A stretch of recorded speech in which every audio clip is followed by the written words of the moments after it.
Babak 1. Sambutan pagi. Assalamualaikum cikgu. Selamat pagi cikgu. Waalaikumsalam. Selamat pagi. Selamat belajar. Babak 2. Memberi galakan. Cikgu, saya terpilih untuk masuk pertandingan cerita. Tapi saya rasa saya tak yakin sebab saya macam tergagap-gagap. Kenapa Raisya nak rasa macam tu? Sedangkan cikgu yakin sangat awak boleh buat dengan baik.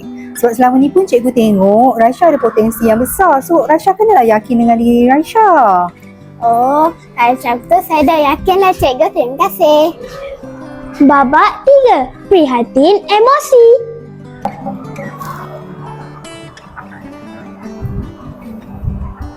Mariam, kenapa awak menangis? Mariam, awak boleh luahkan dekat cikgu. Kenapa awak tengah bersedih? Saya rasa berat ketika mak saya. Mak saya ada kanser, dia dah tahap 4. Saya sedih. Oh, jadi sekarang mak awak dekat hospital? Cikgu turut bersimpati dengan apa yang awak hadap. Cikgu doakan agar ibu awak diberi kesembuhan. Mariam, apa yang awak boleh lakukan untuk ibu awak adalah awak tolong ibu awak kalau ibu awak memerlukan apa-apa bantuan.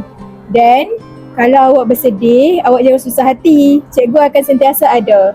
Awak boleh datang dekat bilik kaunseling jumpa cikgu kalau awak ada apa-apa masalah nak bercerita. Boleh? Boleh cikgu. Terima kasih cikgu sebab ambil berat tentang saya. Babak 4. Memuji usaha. Assalamualaikum cikgu. Cikgu, kerja saya dah siap. Ya ke? Mana cikgu tengok siap? Cantiknya tulisan Raisya. Dah kemas lah. Raisya makin kemas cikgu tengok. Terima kasih. Teruskan usaha tau Raisya. Okey, Kekalkan tulisan yang macam ni. Tak nak comot-comot lagi tau. Okey? Okey. Kes babak 5. Menolong tanpa diminta.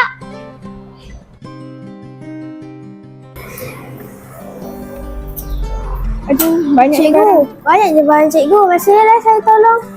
Terima kasih Mariam.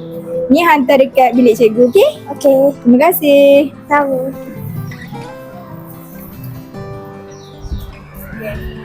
Babak 6. Ucapan terima kasih cikgu. Cikgu, kenapa cikgu panggil saya tadi? Oh, ya Allah, cikgu lupalah. Raisya ni cikgu sebenarnya nak bagi dekat awak. Sebab kan awak konsisten, kerja awak pun kemas, awak pun selalu hadir awal dan bantu cikgu. So ada sikit cenderung mata untuk awak tahu. Tak banyak lah, tapi saya rasa awak memang sangat-sangat konsisten untuk 2 minggu pertama ni tau. Okey. Terima kasih cikgu. Sama-sama. Babak 7. Membantu rakan terjatuh.